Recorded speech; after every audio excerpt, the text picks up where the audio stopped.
Igwe Nnewi. Anya fugo jaya manada fugo kwada. 60 years abro 60 days. And 98 years abro 98 days. Igwe aye kenegi. Iji ụkwụ gị bata ebe a were ụkwụ gị na-aga. Ndị niile bịara ebe a taata ọ ga-adịkwa unu ka ọ dị igwe n'afa Jizọs. Ka m na-abata ọ tinyere egwu a na-akpọ People's Club. The onye kwuru okwu before me, I recognize sigo ndị nọ ebe a. The prince nọ here, the crown prince. Na ndị nnukwu mmadụ nọgasị ebe a, asị m onye ọbụla nnọọ nke onye chinya zelu. Ọ sị na People's Club bụ ndị ezigbo omume na ezi afa kakwa na ego. Ọkwa eziokwu? Ezi afa ka ego. Ọ bụrụ na ịkpọrọ egwu a gabazie, ị ga-anụ afa ndị niile ọ kpọọ na People's Club, GBC Chukwuka, Ekene Chukwu Ilodibe, GMO Fa, Osi Gravel Okeke, Udubaka. Ị gagharịa befa kịta a na-agba Krismas, mmadụ anọrọ ya, ụmụfa anọrọ ya. O nwere egwu ọzọkwa ndị Peacocks bụ Edikwansa na Aba.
Ndị mmadụ chema maka Zebrodaya ka a na-agụ, mana ọ bụrụ maka Zebrodaya.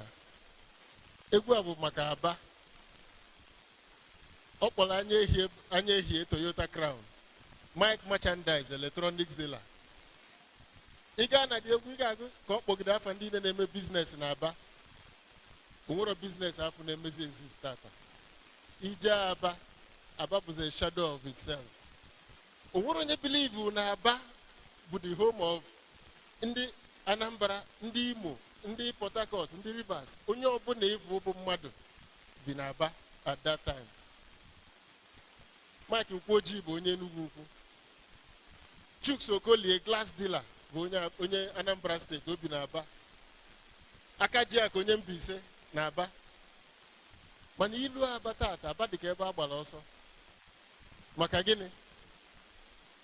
Ọ bụ na ndị Igbo si na-emesi ife nwa ọbụla akapịrị ya isi. Ọ bụrụ gịnị? Ọ bụrụ otoro. Ọ na-awa n'afa. So n'ife a discuss tata, the issue of intergenerational wealth transfer, but an important conversation to have. And I am here with data and analysis. Family businesses are very successful all over the world. Family businesses do better than public companies, in case you don't know. Family businesses around the world have one significant feature. They are always very successful if managed properly. But anyway, something family businesses are successful. Only if you call for how they are successful. Only reason is you can manage. Only reason na baby your fuma. Nife na adebo kwesịrị all the philosophy eji malụ ndị Igbo ife na-adị ebe o mee gịnị ebe o kwesịrị ịdị. Amụta nwa ga-abụ eze, azụbi ya azụba ka ọ ga-esi bụ eze. Ọ da-abụ ofu ogeli adachi obodo, ofu ogeli adabụ isi mmụọ. Ọ bụ na amụta nwa ọ bụ na ọ da eme ọfụma, ada ebunye ya isi mmụọ ka o buru na-aga. Ọkwa eziokwu? So na the first principle bụ na onye izizi afụtala afụ kpata ego ka Okonkwo na things fall apart. Okonkwo na-ese papia anya, papia enwere ife onwe. Uwe jekwuru ofu nwoke si ya biko, nye ya ji ka ya kọsi ya ji a opuo ka akwụkwọ ya. Maka na nna ya nwere ji ọ rapụrụ ya. O wee welu ji nye ya. Arọ afọ ajọ ife mee mmiri ezoro ọkọchị bịara nne. Mana Okonkwo mesịa survive maka na ife eji ama mmadụ bụ na the first venture capital bụ ndị Igbo bidoro ya. Onye je ebe mmadụ gbaziri ife onwe wee je taba afọ. Iwe nụba wee zọba ndị niile ifu Chisco, ifu Chikasin, ifu Koscharis, Fito na-agba afịa Ghana. Ha buru atụ from Nigeria je Ghana. N'ido Park ka fa na-anọ. Febulu fancy items from Nigeria je Ghana. Febulu atụ from there. All Fito bụ this big conglomerate in Afuta. Chisco, Chikasin, and Koscharis. Onwere onye nyefe one kobo. Nnafe nwere onye ọma na Abuja, nwere onye bụ nnafe, nwere 1 naira arapụrụ fa. Ọ afụfụ, mbọ, uchu. Ana m agwa ndị mmadụ na ife eji malụ ndị Igbo bụ uche. Akọ na uche. Uchu, ịgba mbọ. Okonkwo wee je gbagide mbọ, ji oboro na eboro wee were ya gbagide mbọ, wee buru nnukwu mmadụ na ụmụ arụ na Ụmụọfịa. Wee chi echichi niile dị n'Ụmụọfịa bụrụ nnukwu mmadụ maka na ndị Igbo na-recognize ife enye gị. Fada asị kedu nke nna gị nye gị. Ofu nwoke fụ my son si ya kedu ebe a na-etu gị, ọsị ya nna nyere ugo, ọsị ya mekikwa shọn inyekwa nwa gị. Na nna gị nyesi ego ugo, mekikwa shọn inye nwa gị. Ọ bụrụ enyesi ego fuo na nke gị. So na the major principle, the fundamental principle, bụ the bane of Igbo society. Bụ na ọ na-abụ onye kpata ego from afụfụ, ọ sị ka ụmụ m ghara ịta afụfụ afụ nta. Ma ụmụ ga tara afụfụ afụ ịta, afọ ama ife a ga-eji ego wee mee. Onye ifo ọ sị na ụmụ m agha atakwa ụdị afụfụ a, si were moto na-ebuje fa skuulu, si na-agbara fa first class ka fa na-aba. Mana ife niile ị na-eto, ife mee gị ji wee dị successful n'ụwa bụ afụfụ afụ ịta. Then ị deny ya the next generation ya bụ afụfụ. Ibu ura isi mmụọ a bunyefa, papụọ na Mkpọ Junction ka etufuo ya. So ị na-agagharị n'obodo na-ene anya, ịfụ na ife bụ nsogbu na Igbo nọmba 1 bụ na ndị tara afụfụ kpata ego achọrọ ịkwado ụmụfa for mmụọ fa ga-eti. Ọnya bụ nọmba 1 principle. Ịkpata ego n'ụwa, ife izi ị ga-eme bụ izu ọnwa gị. Adị m chọọ na Chikasi na-anọrọ ebe a, ma ọ bụ na ọ na ya aka mi repeat ife mụ na ya kpa one day. Ọ sị na ya kpọrọ nwa ya je kpọnye ụkọchukwu ka o biri na bụ ụkọchukwu. The boy bekata ife ụkọchukwu na-eme ya tata asị ya ogote ji eme show na ọ ga-eri eri. Mana ọ sị na ya emenwu ife dị ya na obi ya ekwe ya mie ya wee kpọrọ ya kpọnye ụkọchukwu si ya bie na bie. Ọnwa afọ je INSEAD, onye nwa jego eme MBA abroad. Onye bụ onye na-arụ on most of Chikasin's business today. Maka na-akwado ife akwado. Iluo na royal family na England, before you bụrụ eze, amụta gị ebụrụ prince na ị ga-abụ eze, akwadobe gị na ị ga-abụ eze. Ị ga-eje army, ị ga-eje navy, ị ga-eje air force, ị ga-arụ ọrụ na everywhere, ị ga-eje Eton college, ị ga-eje university. Prince of Wales akpọrọ ya na Wales, o jee school na Wales, mbụ Prince Charles. Ọ na-ebe na ya atagbu onwe ya n'afụfụ. Asị ya maka gịnị? A na-akwado gị maka echi. A na-akwado mmadụ akwado. A na-akwado onye isi mmụọ akwado. A na-akwado onye a ga-ebunye ọfọ family akwado. So na nke bụ izizi n'okwu intergenerational wealth bụ na anyị ga-akwado the next generation. Anyị ga-akụziri fa uche. Anyị ga-akụziri fa uchu. Anyị ga-akụziri fa egwu Chukwu. Maka na onye na-enwere ya ama ife a ga-eji ego wee mee. Nke dị ka ya bụrụ na onye ọbụla ma nke bụ eziokwu, onye ọbụla ma nwa ọmụta. Ịmụta nwa ọbụ na ọ bụrụ onye ga-emenwu ife achọ. Ewerekwana ya tinye n'ife a na-eme. Asịkwa na ọ maka na nwa my first wife. Asịkwa na ọ maka na ọ dị ọkpara m. Maka onye ọbụla mụta nwa ma nwa ya, Okonkwo mụtara nwa na-akpọ nwa oyi. Ọnọdụ ọ na-eri alịlị. Ya wishi na nwa ya nwaanyị bụ nwoke a nwa ya mụta. O wee mee gịnị? Ọ kpọrọ nwa oyi kpọnye ndị ụka. Ije na arọ of God, ị ga-afụ eze ụlụ.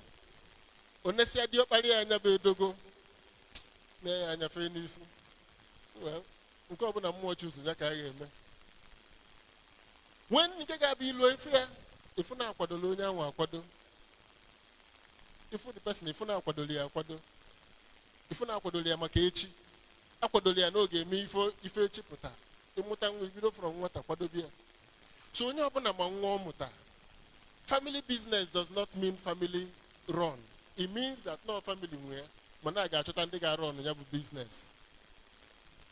So ọ bụrụ na ịdị lucky n'ụwa ọ bụrụ diọkpala gị bụ onye na-agba mbọ nwee the capacity, anyị ekene Chukwu. I'm sorry to say this, mana anyị ma maka o nwere bank na n'Igbo land anụwa, big bank, very successful bank. Ewere ya bunye onye na-abụrụ onye isi mmụọ, o buru tufuo. Ụmụazị ndị ọgbọ ya je buru bank papịa. Ọ ndị ọgbọ ya, ndị na-enwere ego nnafa nyefa. Antata, that bank abụrụgo nnukwu bank. Maka gịnị? Ada ebunye onye akwadoro akwado isi mmụọ, ọ ga-atụfu ya. So intergenerational wealth na-ebidogodi from the family, ka the families wee kwado. Abroad, there were so many families for their long-term business. Number one, the Rothschild family. The Rothschild family is a banking family. The father moto mwe nko polo je tinye na bank, nko polo tinye na various cities, tinye fa na obodo di iche iche. Kwado befa. No for they own this bank. In the 18th century in Frankfurt, the man who Bidolia Rothschild established a banking business that has expanded throughout Europe by strategically placing his sons in key financial centers. Ojero ki ejila ki azubafa, opolofa onye se afa na key financial center. We kwadofa. Till today, the Rothschild family can their life and well in the banking industry.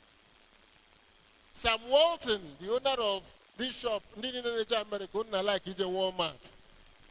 The Walmart family. All the biggest supermarkets in the world.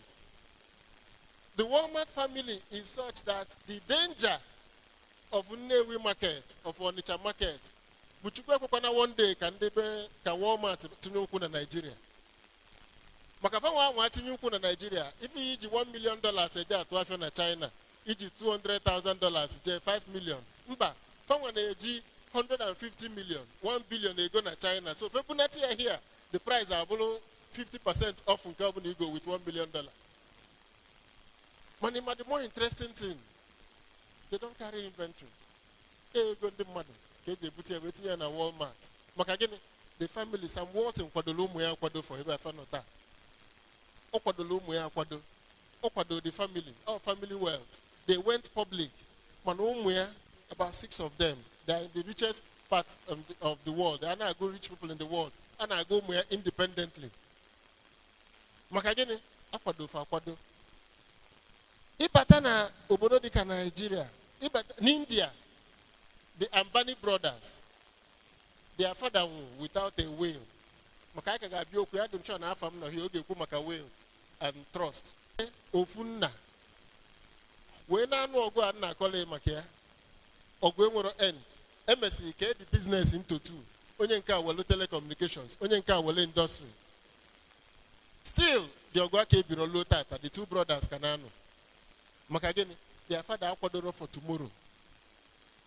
Omoro no ga with assets ni no nwe. Osiro nwukwa sisi etu ameya. Mako ka ndi Igbo se eme. Acho ma from sisi etu ameya, si welu nke anyonya. My grandfather na Ozobolo, my great grandfather Ezomawu.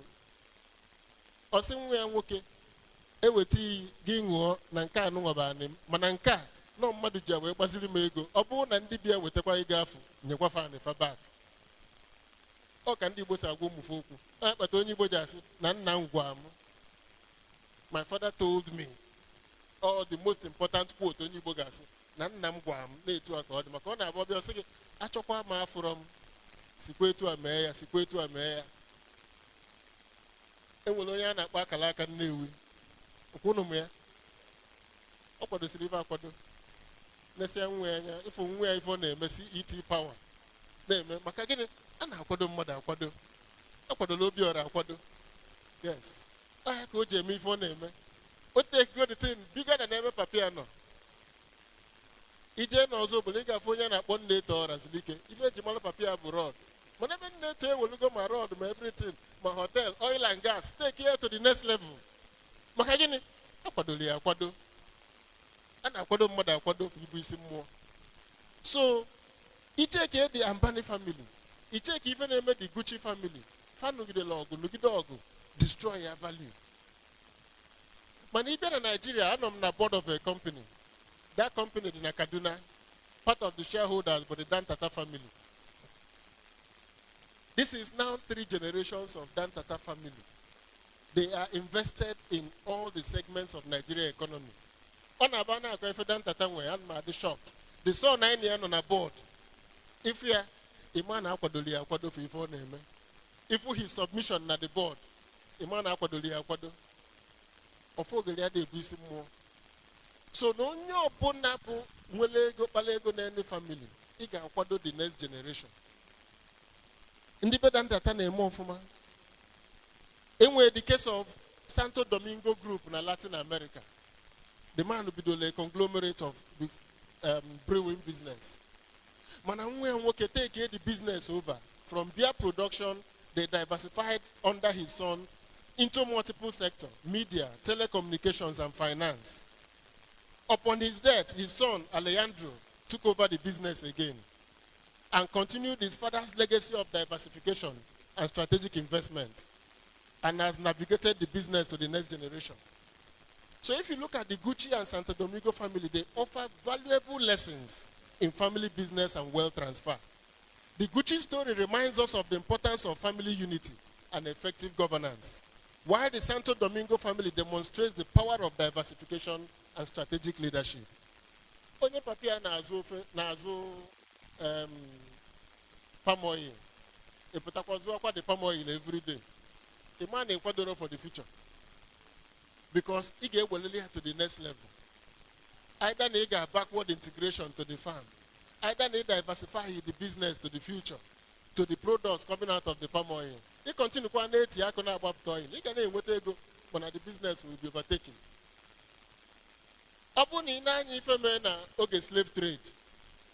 Ndị mmadụ na-eje na capture ndị slaves, kpọrọfa na-eje Port Harcourt, ilu ndị ọcha bịa wit ụgbọ febulu ya. Mana oluo one day, fakpụrụzie ndị mmadụ bịa, onwere ụgbọ bịa. Ha nọ the first 1 week ụgbọ abịarọ, nọ the second week ụgbọ abịarọ. Famọrọ na-aba go slave trade na the world, na onwezi ship na-abịa for slave trade. Maka gịnị? Famọrọ na slave. So, all the important name were clear succession policies. Now, all the important name were adaptation to changing business environments. Iga amano obodo na change. Na ndị na-akwado for that future, the amano obodo na change. And they ga-akuzi for the power of a changing society. So many people had among society na change. That was the problem of Okonkwo in Things Fall Apart. Mboji Jesia exile where nata omoro no bosi change go na Christianity abatago no obodo na ndị befe ejebego ụka mboji we jezi egbu onye ọcha chọzie ka ndị befe join no ya n'ọgụ onye ọbụla kwuru na-ekiri ya o wee fụ na ife a na-eme na ụwa okrozi o mee gịnị o wee jekwuo ụdọ maka na onye ga-anya ma na ndị ọcha ga-abịa. So any human being amoro no obodo na change, and if na change, that human being is likely to make mistakes. Now, number 10 is legal and financial framework. And that is the most important issue here today. Oburi ide will oburi abunega oburi ko madu kwo si na etu aka isi chọ ka edobe ife oburi abunega ife o me bunina si obu na achọ ma from ka ndị Igbo si ekwu okwu nekwa ka ife a ga-adị.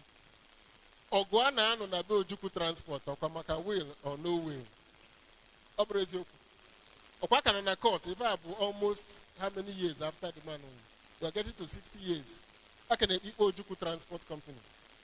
Ndị be Festus Okotie-Eboh ka nọ na court about Festus Okotie-Eboh's property. Ọ bụ na ị na-ekili Wakanda, the movie. The bossman, Chadwick, he had colon cancer. He died in 2020.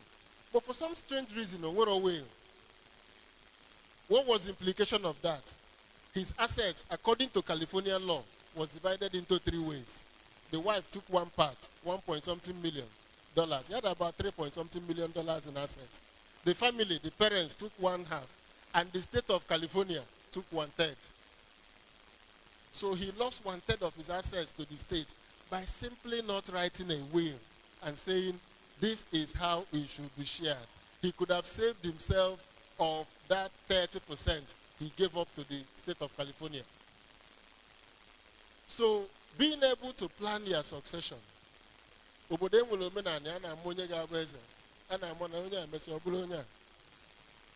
in the case of family business,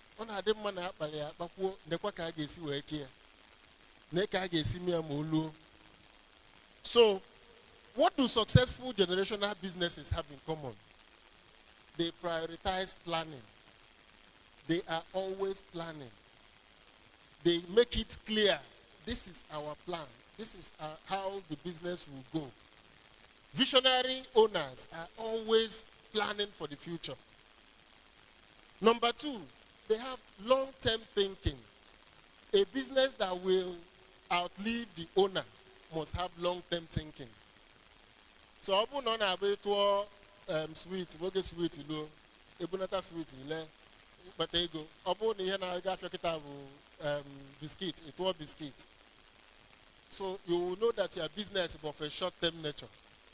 You have to think about the long-term sustainability. Apasiega, gini koga buy name, I continue to make ego twice a make ego. And finally, they have governance infrastructure. There is always a governance system. That is to say, kedonye name what rules control us? How much dividend can I now every year? How do you pay the shareholders? How do you pay their school fees? How do you pay for their life of my children and their grandchildren? How do you sustain them so that they do not destroy value? As you know, now when a business dies, you destroy value. Value destruction. So finally, actually, Nnewi is a bastion of Igbo business. A place that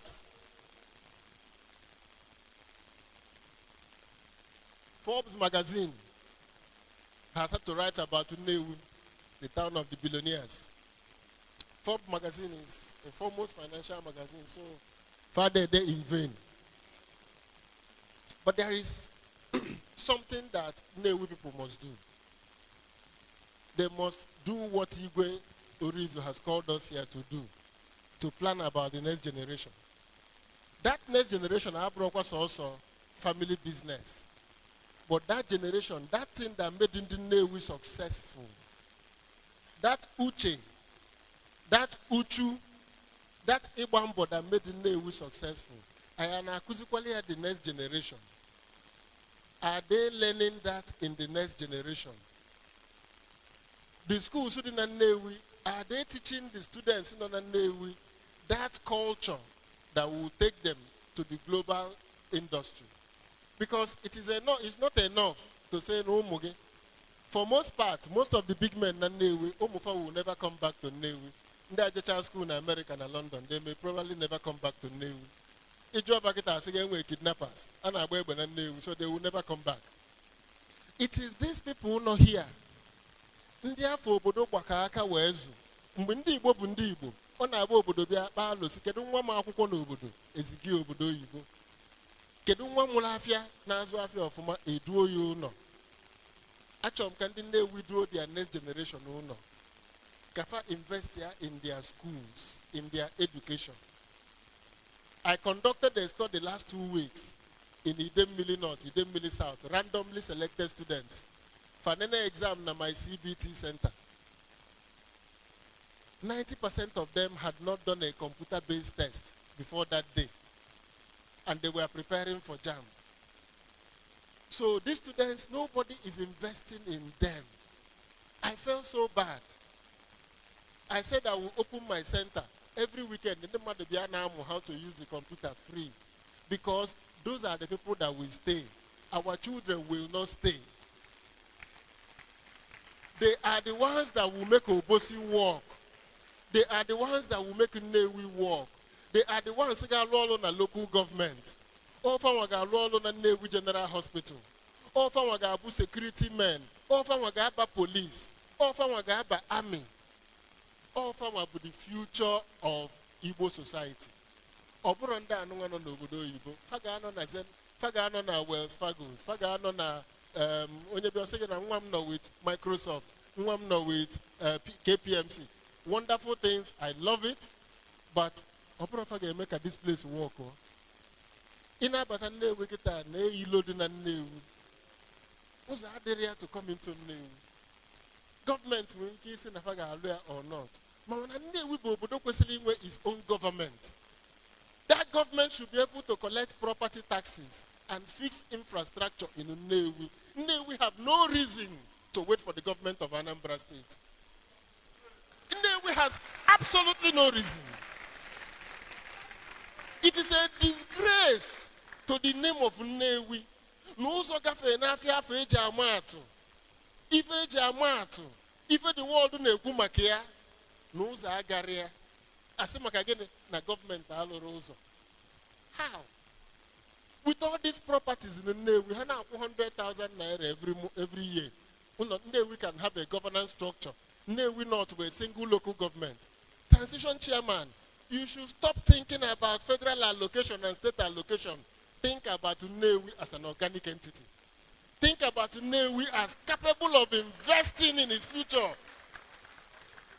And we're teaching hospital in Nnewi. Nnewi, they are about 30 minutes away from Igbo, Abunuzo, the marketer. 45 minutes in on Asaba Airport.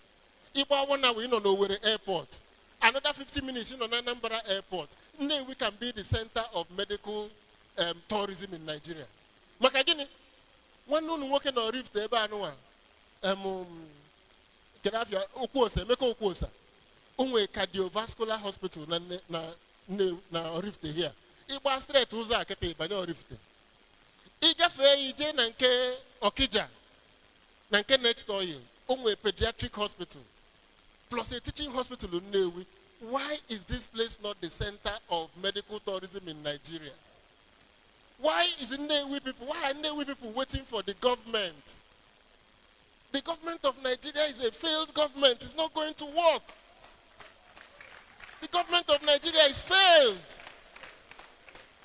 So we must save ourselves. We cannot be talking about intergenerational wealth transfer when there is no generation.